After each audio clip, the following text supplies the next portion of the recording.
మీతో సరితూగడానికి సత్యభామలాగా సంపద సమర్పించలేకపోయినా రుక్మిణి భక్తితో సమర్పించిన తులసీదళంలా నా భక్తి భావంతో నిండిన ఏ ఒక్క పేజీ అయినా మిమ్మల్ని తూచగలిగితే చాలు స్వామి. అందరికీ నమస్కారం. ఇంకా ఆలస్యం చేయకుండా అమ్ము నెక్స్ట్ పేజ్ లో ఏం రాసుకుందో చెప్తాను, వినేయండి. తాటి ఆకులను సైతం తాళపత్రాలుగా మార్చగల శక్తి భక్తి భావంతో కూడిన భాషకే సాధ్యం కదా. మీపై భక్తిని 10 మందిలో తెలపలేక 10 రూపాయల పుస్తకంలో పరచడంతో తాళపత్రాలంత కాకపోయినా తాళం వేసుకొని పదిలంగా దాచుకునే అంత పవిత్రంగా మారిపోయింది. మీతో సరితూగడానికి సత్యభామలాగా సంపద సమర్పించలేకపోయినా రుక్మిణి భక్తితో సమర్పించిన తులసీదళంలా నా భక్తి భావంతో నిండిన ఏ ఒక్క పేజీ అయినా మీకు చేరి మిమ్మల్ని తూచగలిగితే చాలు స్వామి. నా ఈ మాటల మాల మీ కనుదృష్టితో వికసిస్తూ మీ పెదవుల స్పర్శతో పరిమళిస్తూ దండలా మీ మనసుని అలంకరింప చేయాలనే నా యత్నం. ఫలిస్తుందో లేదో నా ప్రయత్నం.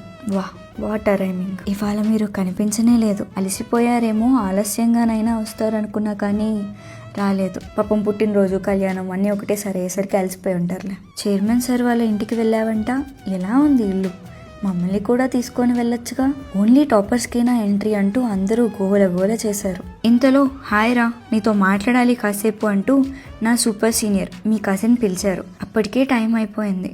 ఇంటికి వెళ్ళాలక్క, లేట్ అయితే ఇంట్లో వాళ్ళు కోప్పడతారు. ఏమన్నా అర్జెంటా అంటే ఏం లేదు, రేపు లంచ్ బ్రేక్లో కలుద్దామంది. ఏం మాట్లాడుతుందో కాసేపు ఉండి తెలుసుకుందాం అనిపించినా మీ అత్తగారి భయంతో బయలుదేరిపోయా. రేపు కలవాలి మరి.